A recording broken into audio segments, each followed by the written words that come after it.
اعوذ باللہ من الشیطان الرجیم بسم اللہ الرحمن الرحیم الصلاۃ والسلام علیک یا سیدی یا رسول اللہ وعلی آلک و اصحابک یا سیدی یا نور اللہ۔ اکثر لوگوں کی طرف سے سوال آتا ہے کہ ہم سخت آزمائش میں گرے رہتے ہیں اور پورا مہینہ ہو جاتا ہے کہ ہماری سختیاں ختم نہیں ہوتی، تو اس کے لیے بہت ہی پیارا قرآنی وظیفہ سماعت فرمائیں۔ تفسیر روح المعانی جلد نمبر 15 صفحہ نمبر 4 کے اوپر یہ بات تحریر ہے کہ اگر آپ سورہ ملک چاند رات میں، چاند کی پہلی رات میں اگر آپ یہ پڑھ لیں گے، اس کی تلاوت کر لیں گے، تو انشاءاللہ تبارک و تعالی سورہ ملک پڑھنے کی برکت سے پورے مہینے آپ سختیوں سے اور سخت آزمائشوں سے نجات حاصل کر سکتے ہیں۔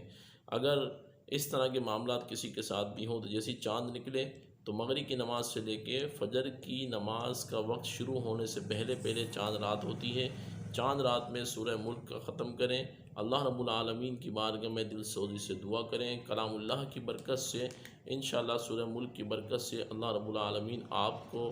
تمام سختیوں سے محفوظ اور معمون رکھے گا، اور پورا مہینہ انشاءاللہ سہل اور آسان معاملات رہیں گے۔ فساہل یا الہی کل صابین بحرمت سید الابرار سالین، آمین بجاہ النبی الامین صلی اللہ تعالی علیہ وسلم۔